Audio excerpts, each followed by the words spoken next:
Smiling Faces, the podcast, is a proud member of the Defiantly Me Productions.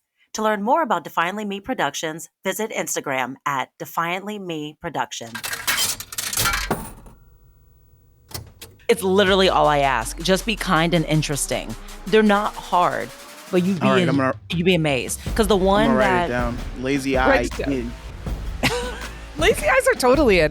I'm not gonna shut down on a lazy eye. No. Samesies. It's character. Let's get it. It's interesting. Yeah.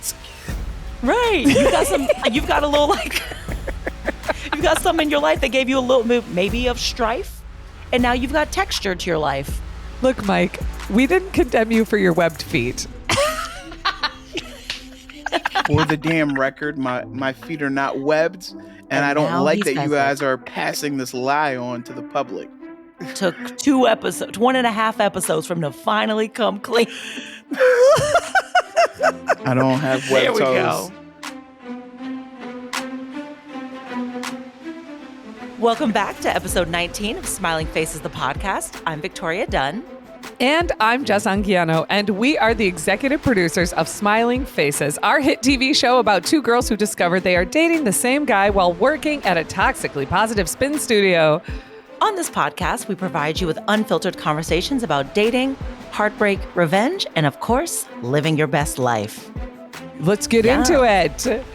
You and I have had some great conversations over the past 2 weeks about getting this thing running, gathering that money, putting our project out there. We've been chatting a lot. I know we are always talking about gathering money, and it always has this heaviness to it, this weight of like, oh, we got to get some money. But the truth is that we've been building and building and building towards something so that the money it's going to start coming in really easily. We have all of this pre-work of pitch decks and sponsorship decks, and now it's just a matter of reaching out. And that's kind of a little bit of an update of what's going on. I mean, I'm so excited about this program that you've been following. Yeah. Shout out to Show Run Her on Instagram. She's an amazing resource for people that are what I like to affectionately call myself baby producers. So it's a lot of comprehensive information about just everything you would need to know. The first few were like, I didn't need the first one because it was like, what project? Like finding a project you want to produce. I'm like, I know what I want to produce, but I've had this. The rest of it, I've been sitting on this. right? Like that one was fine. But I think some of the other things that she's been covering have been very helpful in regards to types of insurance, paperwork on proof of ownership and rights to your project. There were certain things that came up that I hadn't considered of having paperwork of everyone, which actually, speaking of, we got to sign some documents too. We got to talk. I knew that has been long. That's been ongoing. Yeah, because we are, when you're partnering with somebody, and I think this is a great topic to discuss today, because when you're partnering with someone who is not family, it's not like we're not married. There's a lot of legality to it because Victoria wrote the script. So in order to make sure that everybody is taken care of and protected and also just still involved, for example, Mike has just come on board as an executive producer. The paperwork is everything. And people don't know where to go and what to do for that. I mean, I have not quite gotten to that, listening to that level where you're at now about what she says about co-ownership or, sharing rights and points and whatnot. What have you gotten into with it? She hasn't gotten at least into the points aspect of it yet, like not deeply. That's coming later, but it was very much having documentation of, putting it in clear, defined lines of who wrote this, who's producing it, what level of ownership each person has of it, understanding that when we sell this, that we're all attached to it in X amount of ways and what rights everybody has. So we understand that we're giving our efforts towards this thing and won't try and take it away after the fact.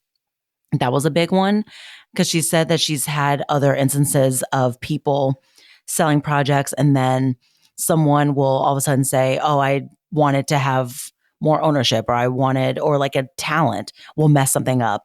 Like she said, she's worked on stuff before where she goes, have talent honestly sign things twice, have them do a physical one and a digital one. Because she said she worked on a project once where afterwards the talent was like, I didn't like the way I looked and just tried to sue and refused. And she was like, no, I have you in 4K signing things twice. You cannot do this. Wow. And then they got to, but it was a long process that held everything up for like a year of getting it released. And also just like streamers are weird. Messy. Yeah. And streaming is very intense about that. They said they won't, if you don't have documentation signed from everybody on the team, then streamers are like, we don't want smoke if something goes sideways. Make sure everybody's in agreement on the ownership of the project. And then make sure that if you have any brands IP in there at all, that they've signed off on fair usage of their logo or their brand in your project. You can't just go rogue with that because they're like, we're not trying to get sued. So they said any of that kind of stuff, have it way up front. Like everybody on your crew, cast, everyone should be signing some sort of documentation that we are giving our work freely and supporting however this flourishes after the fact. I love it. I mean, we've sort of had this conversation already, but it was a conversation, and if we are, what do they call them? We are in collaboration. So there's a whole collaboration agreement that we can work on, and that's something that it's just time. It's time for us to knock all those pieces out. Now, I'm curious, did she say anything about getting a lawyer, like an entertainment lawyer to help with the paperwork, or does she have? She did. Yeah, she recommended that. The person that she recommended, because she's based in Georgia, so the person she had was an Atlanta lawyer, but some will be able to practice in other states, but she did recommend having a lawyer look over all the documentation just to make sure everything's set. And I know a guy. Yeah, perfect. You have to say that when you know lawyers, you have to say that. I know a guy. Wait, samesies. He's not Russian, is he? just not again. Sure the lawyer's not selling the battery that you were trying to sell me. I just want to make sure that the two are not one and the same. All of my people are very legitimate. But he will do his work out of the trunk of his car. It's not weird. It's normal. You just meet him at a Vons parking lot and he pops that trunk, and you wouldn't believe the setup he has, and they're very organized. We love a foldable table setup. That's great. This all sounds very scary and not legal for a lawyer. There's no laws that you have to have a brick and mortar building to practice law in California. I have no idea if that's true or not. I don't know. It sounds like you shouldn't have to, right? Like, right? Because what is law? Law is just a figment of thing. With this government these days. I mean, honestly, with this government, what is law? Yeah. Oh, gosh. So that's where we're at. Updates on the show. And it's kind of great to carry everyone along with us when we're talking about what are we doing here. There's so many little aspects. If somebody who's listening is following along on our journey and also creating their own work right now, this is something that's really important to hammer out and get taken care of and out of the way before you move too far down the line. I have had creative disagreements with co-producers before, and sadly, the project moved forward. My name was still attached. I still received all of the financials and the credits on the back end and all the honoraries and all that. However, it was so disappointing. We had taken care of the paperwork at the beginning. I was already attached to the project, but it was so disappointing at the end. Listen, look at Blake and Justin. It's the same thing. That mess is just honestly at the heart of it. It's he wanted this, she wanted that, and now we are in 2 years of court, you know? Right. Although I will also say a quick thing on that. He is the one that actually owned the thing. Yeah, it was his. Right. He owned it. You gotta be careful who you bring on your project. You sure do. If anything, that's the big lesson I learned from this whole saga is careful who you bring on, because He went through years of buying the rights and owning it and developing the script and being the director, and then cast one person and look where we are now. Could you think about on set life? Could you imagine? Because all these people now are being deposed. Could you imagine somebody was like, hey, Jess, remember on insert project name here, let's go through and depose you on the days while we were filming. Could you imagine? I have to tell you, because of my previous position as a production coordinator, I definitely would be deposed in a situation like that because the production coordinator touches every single aspect of the show. Mm-hmm. I think, side note, as far as that goes, you also have every document, every piece of paper, both the digital and the hard copy signatures. Facts. You sure do. So at least that, the way that would freak me out. To be like, I got to talk in the court about this. We were just hanging out eating crafty. Now I got to be deposed. Like that would freak me out. I know on Tuesdays we had a hot snack of and it was years ago. Let's remember, they were shooting this during the writer's strike, which is a good, decent, what was that, 2023? And we're in 2025? Right. Okay. Who remembers? Everybody, I'm so different from 2 years ago. Same. I wouldn't remember any of that. Same thing. Nothing. This is not similar, but last night I went to a screening of my favorite movie ever, Drop Dead Gorgeous. They were showing it on film, and the director surprised us. Favorite. It's my favorite. And the director showed up? He showed up, and I remember they were asking him questions, and he goes, I don't really remember. He's like, that was 1999. I don't remember. It was amazing. Remember Y2K? We all thought we were going to die. So all I got. But could you imagine having a career all that time? And then someone's like, take me back 25 years ago. Do you remember this one specific project? Listen, if you think 25 years ago, March of 2020, what were you doing? Mike, do you know? Getting laid off from radio. I remember that. I knew Mike would know. March of 2020. Oh, the pandemic. Duh. I was sent home. I'm so sorry. I'm an idiot. I meant to say March of 2000. Oh, it was like, first of all, don't speak about my friend 25 years. You're right. 25 years ago is March of 2000. 2020. March I just know I was graduating from high school. Yeah. March of 2000. I was, okay. Let's see. I think was in high school. You're going to tell me some young shit. Yeah, wait, because I remember our 8th grade, we were the millennial angels at St. Thomas More. And so, we were graduating from 8th grade in a little bit of time. 8th grade? When. Yeah, 2000. Yeah. Isn't that weird? Because in 2000, I don't want to hear that shit from you. This is the only time in my life I've ever been younger. Let me have it.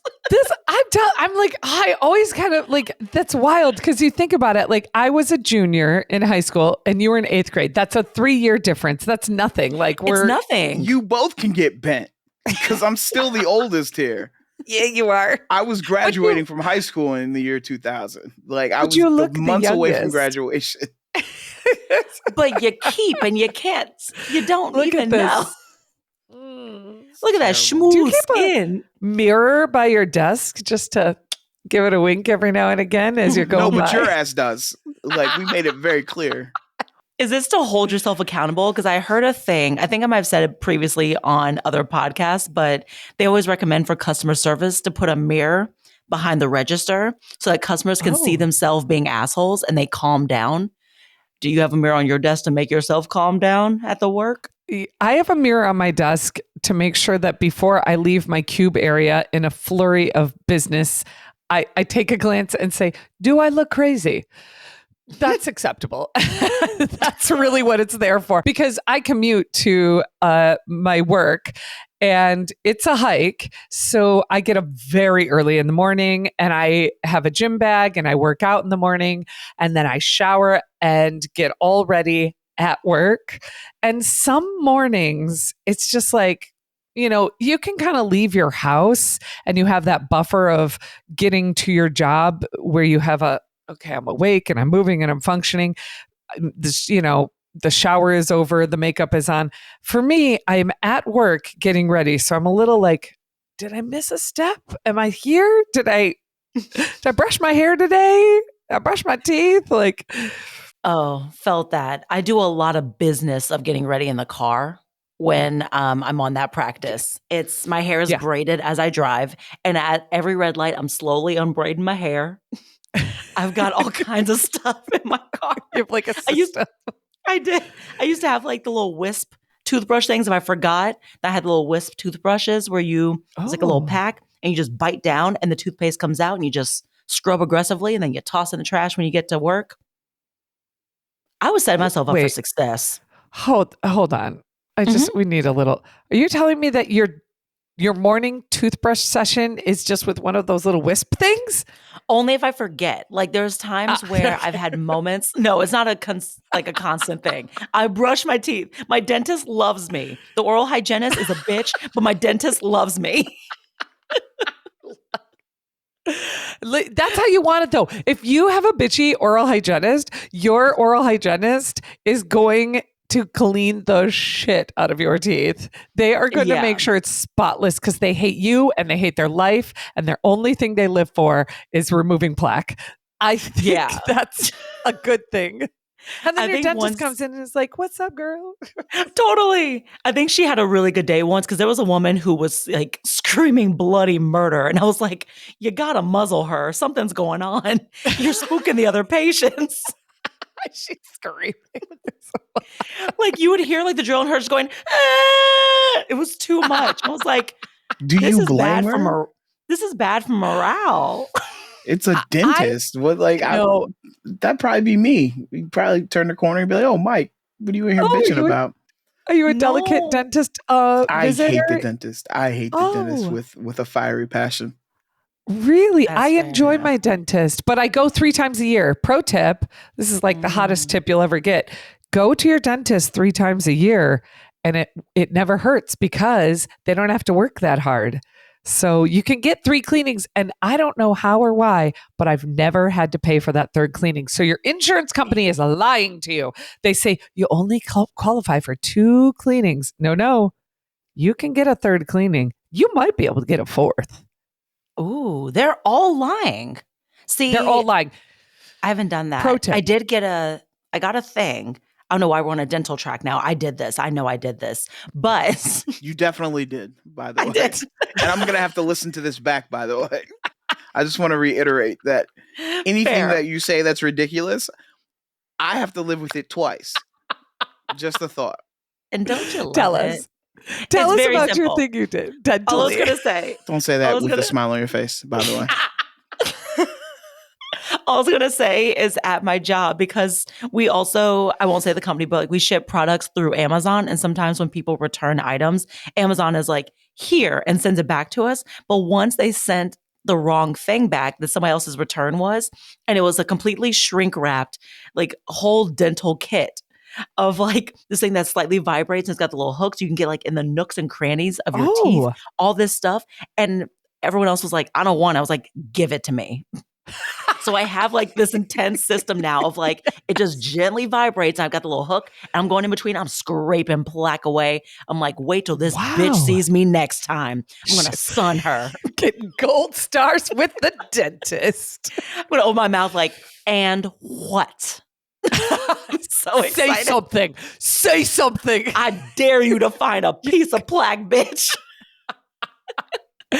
Your oral hygienist is going to be like, wow, I'm very impressed. Mm-hmm. If she says anything this time, I'm like, you just want me to pay higher for a deep cleaning because I know I'm putting in the work. Correct. Yeah. And listen, I'm sure nobody's... Oh, go ahead. You. Speaking of. I was going to say, speaking of putting in the work, how are you on dating apps? Oh, God. I had to.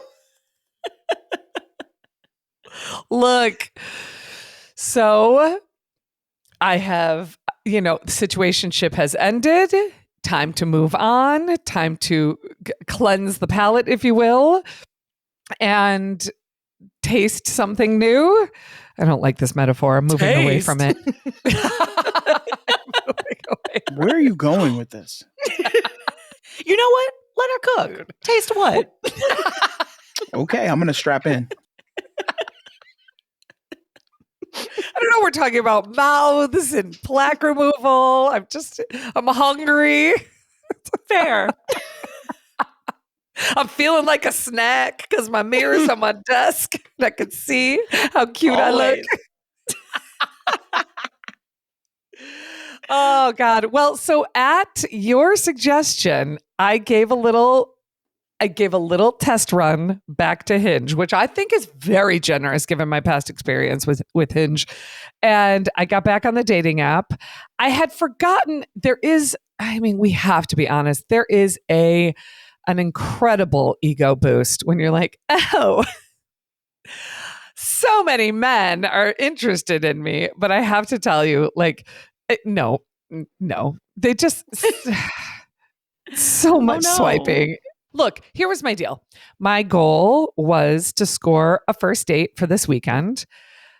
I did. I have a first date on Sunday. Okay. It's I think it's going to be a great time. So I'm talking to a couple different men because that's what you have to do. It's a numbers game, as these young 27-year-old actors taught me when I first got divorced and moved to Los Angeles.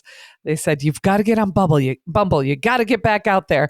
And then they showed me it's a numbers game. You just swipe. I was like, what if you don't find them attractive? He's like, it doesn't matter. You can deal with that later. Just swipe on everybody. Deal with that later. Oh, yeah. So. Oh, that's probably why says mine, you're doing the vigorous swiping yes on everyone.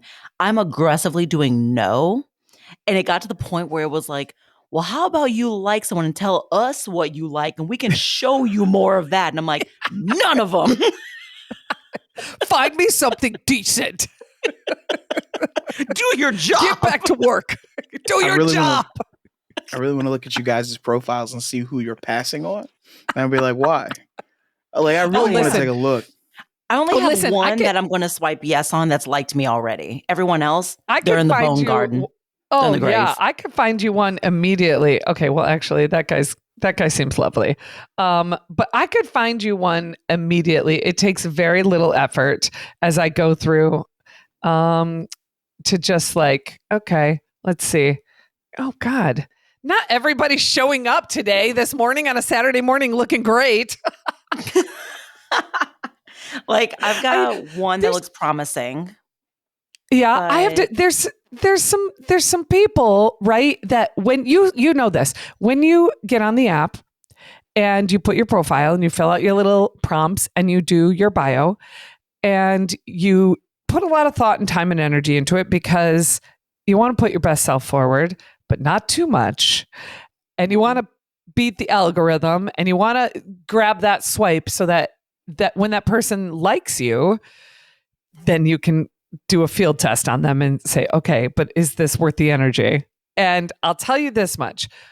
Many, many men on dating profiles, this is not a complaint. This is just facts. And maybe this will help someone out there. Many men put their picture up or 5 pictures up. They give 1-word answers to a prompt like, what's your favorite food?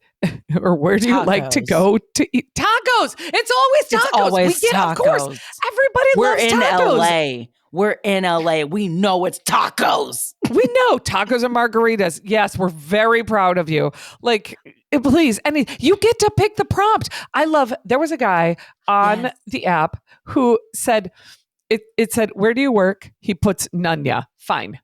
Gotcha. None of your business. Fine. Then it says his prompts were, what are some of your goals for this year? He writes in Nunya.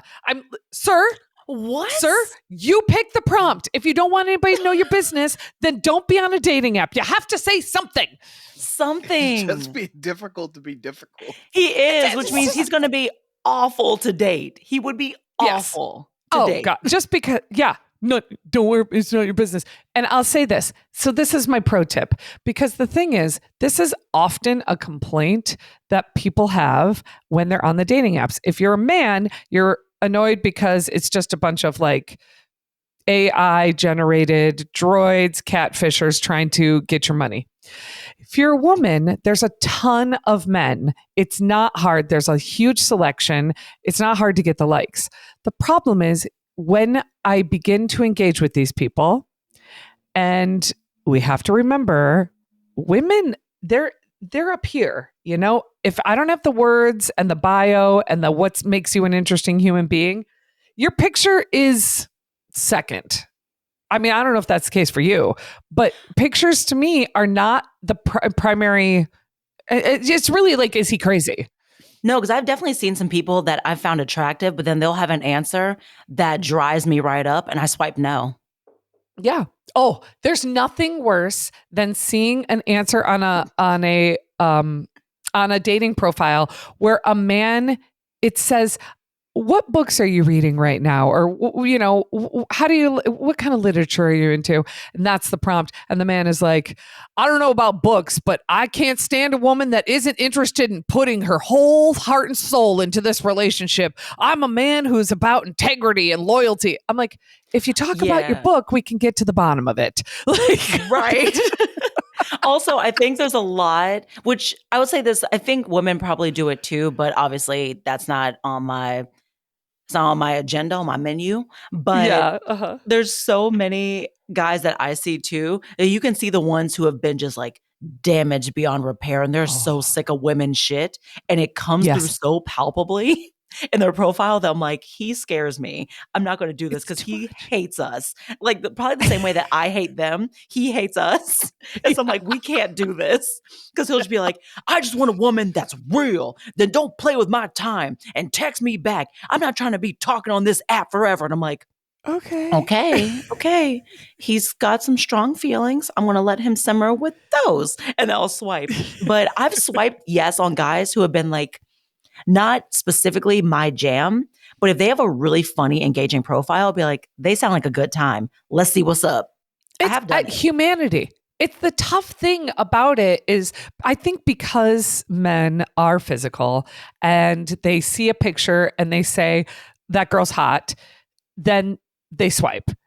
And women are looking for signs of decency, respect, and humanity. Yeah, because I mean, yes, I want to be attracted to you, but if I'm actually doing this dating thing for real and trying to find someone, it's the person that I actually want to spend any of my free time with and eventually build to something where do I want you around all the time? So that's got to be more than just look at that man's face 24/7. What a treat. It can't be that. Well, because it'll fade. Yeah. Any woman worth her salt, any partner worth their salt, and we're speaking women to men, but the truth is any partner worth their salt is going to look across the table one day and they're going to see a completely different person than the person that they've initially hooked up with. Yeah. And that's, that's the thing. I'm not mad at men for being visually stimulated. It actually makes for a nice fishing net, very easy to catch. The problem is the frustration when you start to engage with men, you start to chat with them, and there's some back and forth, very light and casual, and then the conversation dies out. And I'll tell you why. On my profile, there are tiny little pockets of things that you can ask about. My tattoos, my reading, my working out, my horseback riding, my pictures have like interesting, weird little things going on in them. Oh, wow, that's a really cool mural. Where is that at? Why do you have a picture with you standing next to a giant marble statue of a naked man? All very fun and quirky, right? Are you talking about David? I think it's David. I think it's at the Would Getty. they not know? Oh, okay. She better be talking about David because otherwise that's just weird. I think it's David. And also, because then I was like, do other people not know the statue of David? Listen, I not a lot. They're book. like, wow, that's right. Look, but that's like one of the ones when we talk about art. That's like one of the ones besides Mona Lisa. Right. And here's the thing. I'm fine with it. it's okay. You don't have to. I have little pockets of things that people can ask about. They could say, "Is that the statue of David?" And then I can say, "Yes." Blah blah blah blah blah. This is what I was doing here. Do you like art? Are you interested in sculptures? Whatever. The problem is when I go to a man's profile, and it's just pictures of him taking selfies in a car. Every time. Get out of your car. Stand next to the car. Stand up. Wait a second. Oh, yes. Stop. Oh, we need to pause real quick right here in this conversation. Correct. Yes. Pictures in your car for why? Yes. I'm telling you, the amount of pictures profile. I've seen is just them holding their phone in the driver's seat and just smack up, Click. and that's it. Or it'll be, Click. it's that and them being like out an event, or not at an event. I'm sorry, that's generous. Being like in their home, and it's just them doing selfies at different angles in the same outfits. They've got 5 photos of the same fit. It makes me crazy. I'm like, you surely have lived a life and done something. Get outside. Show me you out with your friends and put the little weird emoji over their faces. I don't care. Do something. But if I see just you 5 times in the same outfit at slightly different angles, I'm swinging. Why are you doing this? Well, it's a message. This is the thing. It's a message. If you see a dating profile of a man, and I don't know, maybe women are out there doing it too. I'd be curious to hear. I'd love to hear about this. And I bet that people have a lot to say about it. If you see a dating profile of a man and it's just selfies, it's a message. Even if it's not a true message, the message that is being received is, I don't have any friends and I don't do anything. I don't spend time with my family. I do not spend time around other people. If you only have selfies, no one will hold the phone for you. And that is a major red flag. Oh no. I didn't even think about that. Interestingly enough, I've actually done a ton. I don't like to do things halfway. So I've actually done a ton of research on how to make a truly dynamic dating profile. Because if I'm going to put a dating profile up, it's going to be fantastic. I don't do things halfway. So it's in the prompts that you choose, because that says something. It's in the pictures that you take. Any pictures, my friend taught me this and I thought it was really interesting. Any pictures you put of yourself in sunglasses is a subliminal message that you have something to hide. So you got to take the sunglasses off, because otherwise... I just don't like them anyway, because it feels like catfishing. It is in a way. Sunglasses got to be off. Yeah. Hats too. In a way, if you have sunglasses on, you actually are hiding a piece of yourself.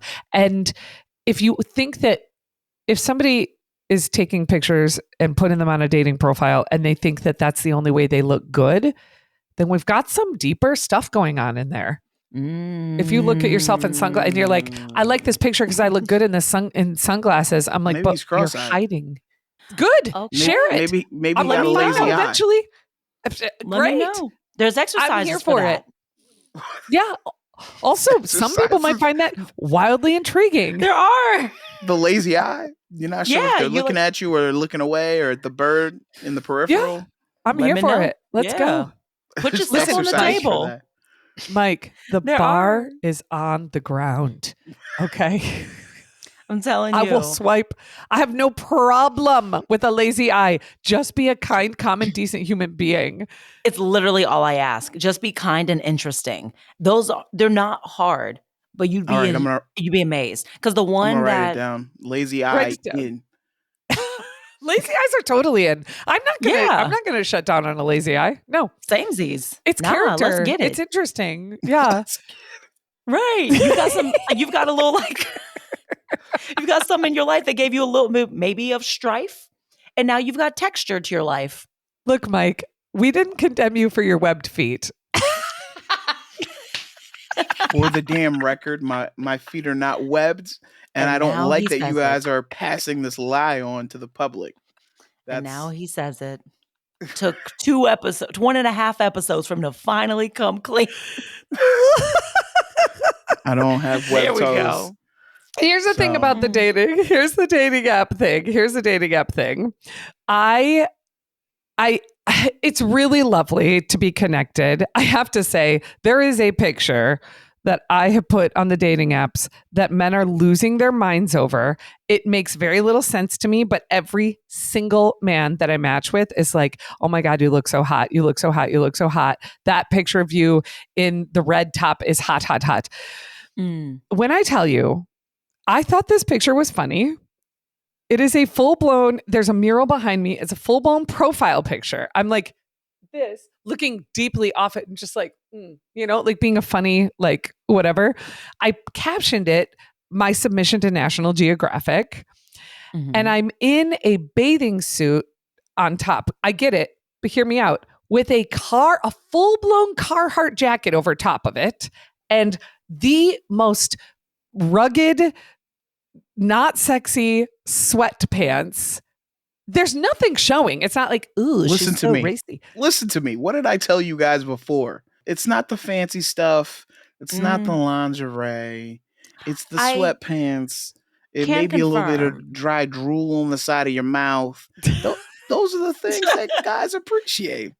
I mean, it's weird because my biggest place where I get hit on are gas stations. And I'm like, really? I'm at my worst. Here is where you want it. But yeah, happens a lot. Speaking of the profile thing too, because I think when you're talking about profiles, the other thing that I was very intentional about doing is trying to give a full rounded look at who I am. So I did have stuff where, I mean, obviously a headshot because I paid good money for that. So you're going to get one of those. And then there's like travel pics. There's me doing like playing golf at the Dodger Stadium because we had that experience. Like Mickey and I went played like hit balls into Dodger Stadium. So I was like, put that up there.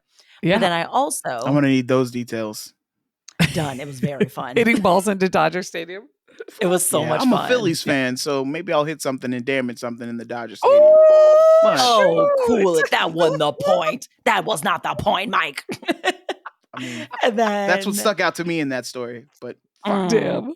To show I got some skills. I like to be out there and active. Yeah. But then the other one, and like one of my guy friends was like, why do you have this one in your profile? And I was like, because they need to see that I'm a full person. So I have a picture from when my family took photos for Easter when I was like 3. And I have the most disgruntled face you can ever see in your life.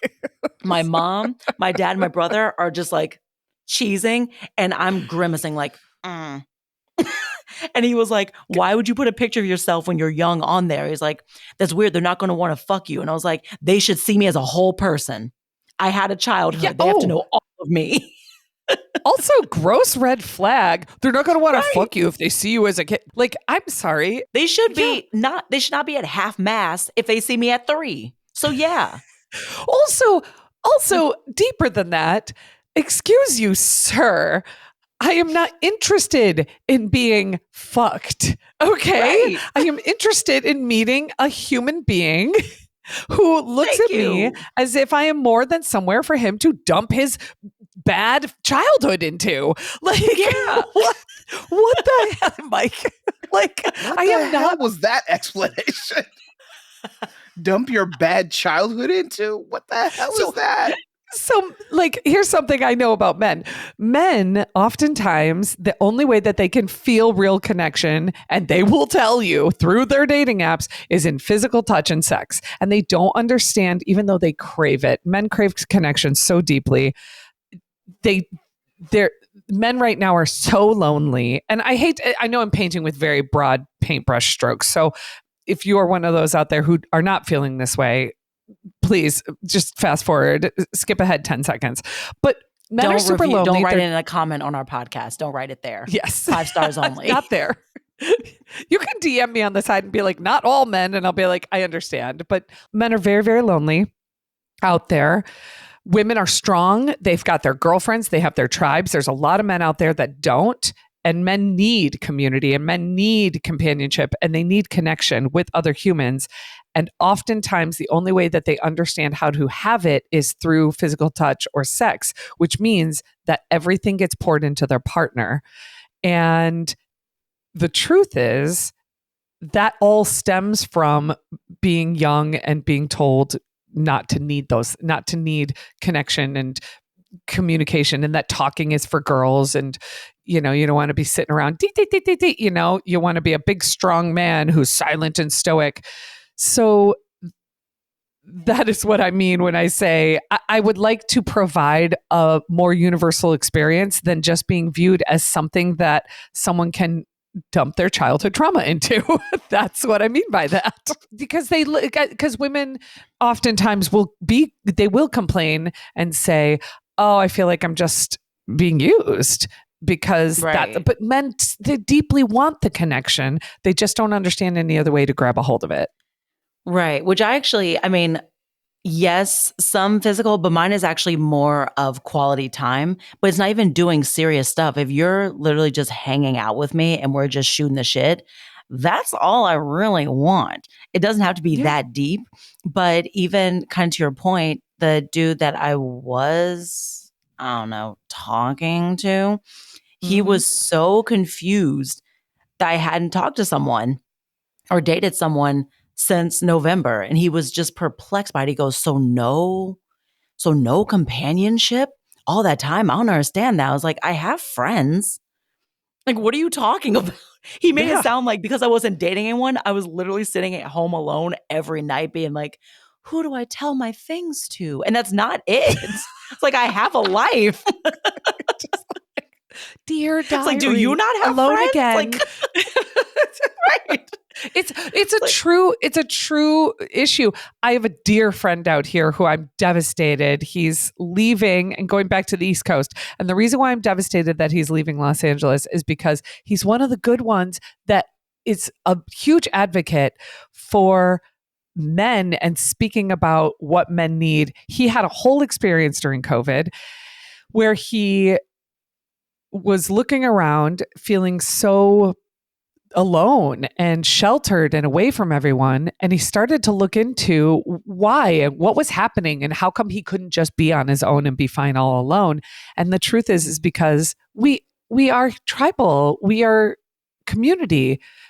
And COVID sort of made this standard blanket acceptance of introversion. I don't know if that's a word, but being an introvert is everybody's like, I hate people and I don't want to talk to anyone and I just want to be inside in my house and just like under the covers. I'm like, but you don't really want to be alone doing that. You wish somebody was sitting there quietly under the covers with you. You wish that you had somebody that you could be like texting back and forth with so that you don't feel completely sheltered all alone. I think COVID and quarantine taught us that. And so my friend, I almost said his name.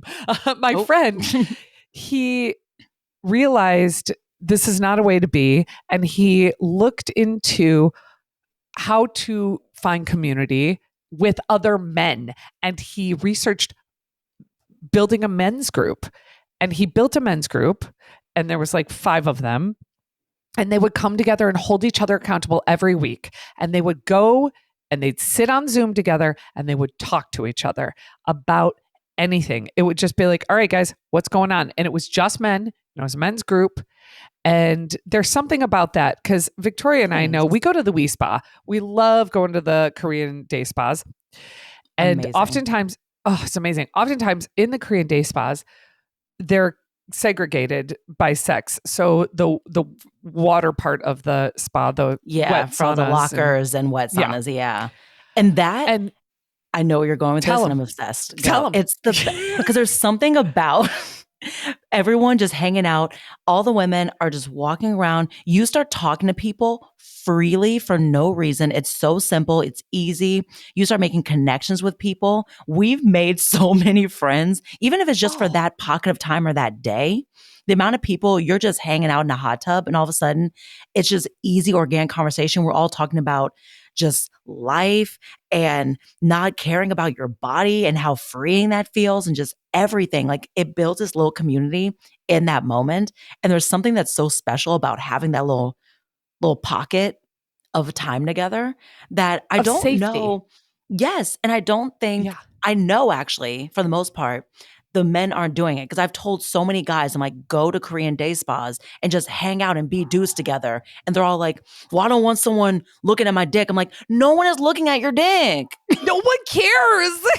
I was like, you all have them. That's the point. You all have them. That's the point. Just hang out. Like, same thing. Like, we're not sitting there going, oh no, I feel weird about my boobs. That probably happens for like the first time you go. Seconds. The first 20 seconds. You're thinking, oh, my left one's hanging weirdly low. But then after that, no one cares. You realize it because everyone went through that thought initially first too, but then everyone's hanging out and no one gives a shit. And I swear, cares. Guys, you can do this. None of the guys care. None of them are looking at your dick. I swear to you. Just go and hang out and have community with your other guys. It's chill. It's fun. It's healthy. I mean, as a guy, we don't even stand next to each other when we're urinating. But y'all did this to each other. Yeah, because listen, bro, like, first of all, there's splashing. You don't want, like, you need space from the next urinal over. There's rules. There's unwritten rules. Look, splashing is fine. I understand the splashing. We're talking about hygiene. That's I'm talking about the fear of, I don't want someone potentially seeing my dick. Like that and like sizing each other up. You do realize that that's under the assumption that you are also doing that to other people. And if you don't want it happening to you, I promise you, no one else is doing it to you either, because everyone has that fear. So if y'all would just sit the fuck down and hang out naked, you'd be okay. You'd be so good. Mike, you'd be so good. Society would be so good. We would not be in this government right now if every man was an advocate for the arts and went to Korean day spas. We'd be in a much different society. I'm saying it. I like that you started with advocate of the arts. Most important, advocate for the arts, specifically television. Yeah, specifically comedy pilots about women. Grassroots comedy pilot television shows. Support. But that's like honestly representing communities. No, totally. That is like a big green flag for me. Guys that are into the arts, huge green flags. I feel like that says something about character, because usually if you're into the arts, typically you care about society and humanity, because a lot of art speaks to that. You care about just things being nice just because that's a big thing I think America lost when you talk about looking at Europe and other countries. They had things just beautiful and pretty for no reason, just besides the fact of we want these buildings to be pretty. In America, it's like, get it up. We need a structure. Like, it's not pretty here. I could stand on a soapbox and scream about this. I agree completely. But the best thing, don't take my word for it. The best thing about going to a sauna, a Korean day spa, somewhere where men are sitting around naked and women are sitting around naked in separate areas. My buddy, he was like, I want to go and check out these Korean day spas with you. And he took me for my birthday. He said, we're going, he and I. And we go. I go to the women's section. He goes to the men's section. I was curious. I said, how did it go for you? And he said, even when a dude sat really close next to me and even looked at my dick, I did not care, because it was so awesome to just be sitting in that hot tub, au naturel. And the guy wasn't like, hey, nice dick. He just caught a glance and then they moved on. You sizing me up. I don't want you to size me up. Like, right, you're being sized up with your clothes on. You're being sized up right now on this podcast. No one's sizing up my dick with my dick out. Who cares about your dick over your face? Like, somebody's sizing up your face, somebody's sizing up your voice, somebody's sizing up your shoulder span. Like, you're always being sized up. Who cares about your dick? Also, then after that, then what? Sorry, Lucy does. After they've seen it, then what? If they size you up, they're not going to say, that's what you got. They're not going to say that. No. Just because they look doesn't mean, like, it doesn't mean anything. You guys have not showered with other men before, have you? Obviously we have. Yes. No, like football, like. No, obviously. I'm not a guys, I know you guys would like to think that men aren't doing that, but they are. No, listen. What? They're not saying, high 2-incher? They're saying that to each other? Oh, they do. They will say something. Sure. No. Listen, like, he's not circumcised. Bitch, I don't need you to talk about me not being circumcised. Then you tell them, then you tell them, why are you so worried about my dick? Is there something you need to tell us? And then we're fighting naked, and I don't his dick's I'm on board with all of this. Yeah, because why are guys so worried about each other's dicks unless you want one inside of you? Why do you care? I don't get it. I will always get mad about this. I don't understand it. Yes. Yeah. Look, the truth is all those things that you're saying are true. I believe that men are like, wow, you're really a big stallion hanging between your legs there, aren't you? I believe all of that is true. It's toxic. And this is why men need to spend more time around each other naked so that we can dispel this insane thought process of I've got to be the biggest and the best and the most desirable. No, you just get to be yourself. And I think that this is the entire closure on this entire piece that we're discussing, because women come together and for a moment you think, gosh, wow, ooh, I am like way bigger than that tiny girl. That tiny girl is going, wow, look at all of her curves and her she's got hips and I wish I had hips. Yeah, yes. And this happens for 20 seconds. That's beautiful for y'all. I love that. I love that y'all can do that. That's my point. Y'all could have it. That's beautiful for y'all. Can have it. This is how we're going to heal society. I'm not sitting around naked with nobody except my wife. That's the other thing. You're part of the problem. You're part of the problem. Your life could be better. I weep for you. I am not going to a beach. Like, me and my wife, we'll sit on this goddamn couch over here naked as two jaybirds. But what I'm not going to do is sit naked with y'all.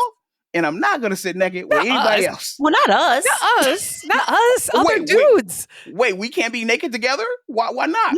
No. Well, listen, the truth is, the truth is, you know my answer here. Everybody knows. I'm like, sure, if you want, sure, let's go. But I don't want to dishonor Lucy. I mean, listen, we joke, but like, I'll take my shirt off right now. Yeah, this is just human. We're just humans. I'm just a prude all the way across the board. I'm not sitting naked with nobody. Also, I've seen a nude beach. Ain't nothing special. No. I crashed on one once in Hawaii. Ain't nothing special. Okay. Speaking of which, the crap, I can't do it. This is a perfect segue into my favorite segment, our Smiling Faces moment of the week. So what have you guys got? Our Smiling Faces moments are moments during the week where you have grinned and bared it through something. What is it that you have grinned and bared through this week? I can tell you one. Ooh. Okay. Because I'm on the dating app, I am, and I'm only on one. I had this gentleman reach out. My profile is very clear. It says monogamy. I'm not interested in short term. Please don't bother. It's very clear. I put it in my words of my bio. Poly? No poly, zero poly. Please, everybody that wants to be polyamorous, go be with each other. It's not I'm not here for you. That's not my flavor. I don't like it. So, because I'm just like, again, I'm the gal who's like checking myself out in the mirror. I'm like, so why would you want anything more than this? Like, go find that then if you do. But this is all you need. So this gentleman hops on and he starts out really classy. He's like, this texting game is strong. The flirting is light, not too heavy, but still lovely. Compliments me without being too weird and heavy handed about it, which men can do sometimes.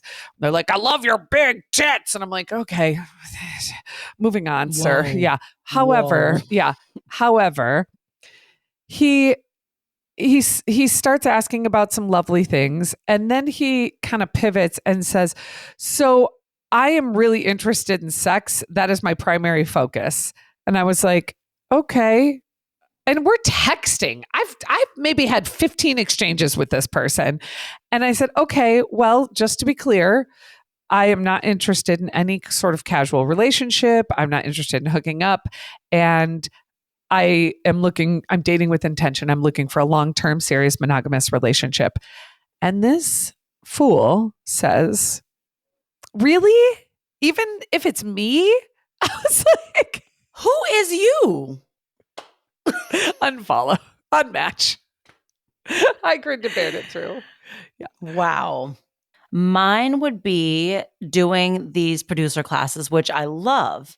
However, it was lost on me when it was stated these are being recorded, that I couldn't just watch them at my leisure, that I had to be watching them live. And the host is based in Georgia. It is 21 straight days of classes, not a Monday through Friday situation. And that means they are at 5 a.m. LA time. I am struggling.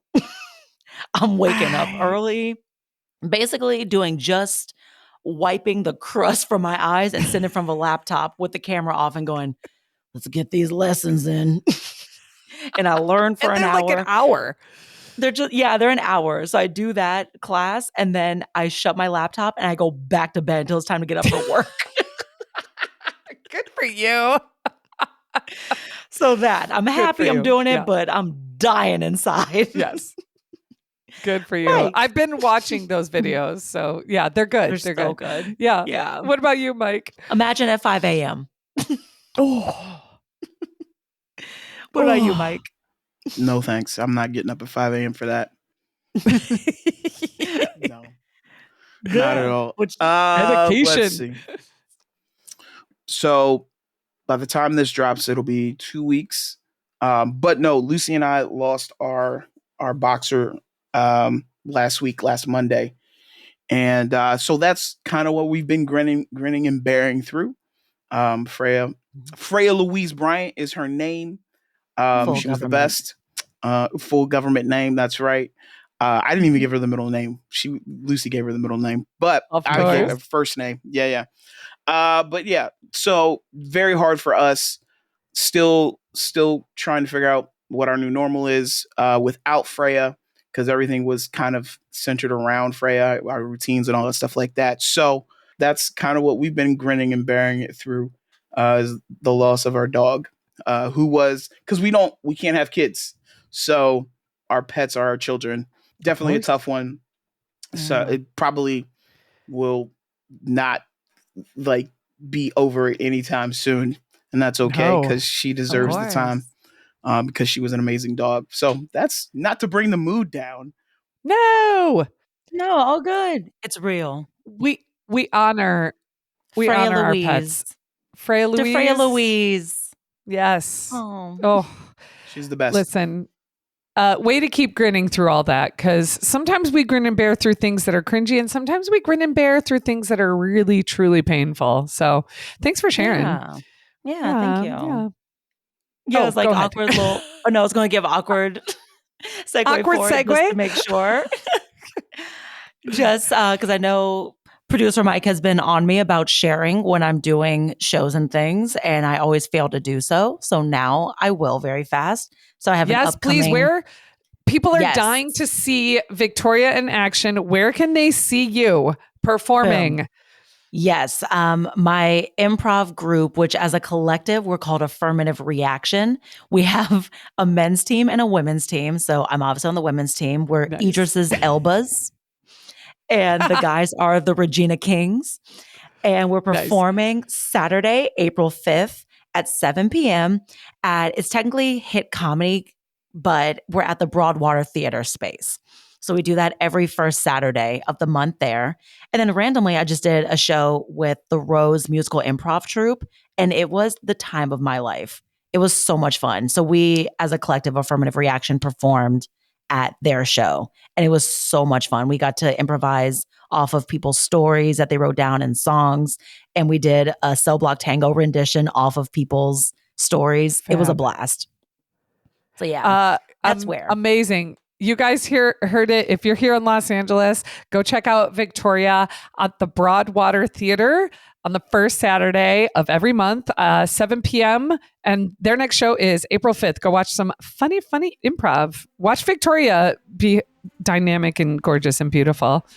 Bless you. Listen, if you love watching Victoria be dynamic, gorgeous, and beautiful, come follow us on our social media.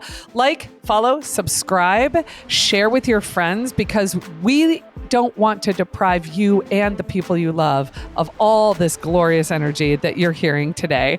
You can find us on Instagram at smilingfaces_series. You can find us on TikTok at smilingfaces_series. Facebook at smilingfaces_series, no underscore. And of course, YouTube at www.youtube.com/@smilingfacesseries. We also have a website at smilingfacesseries.com. Shout out to our fiscal sponsor, Inclusivity Media, and of course, our producer, Mike Bryant and Defiantly Me Productions.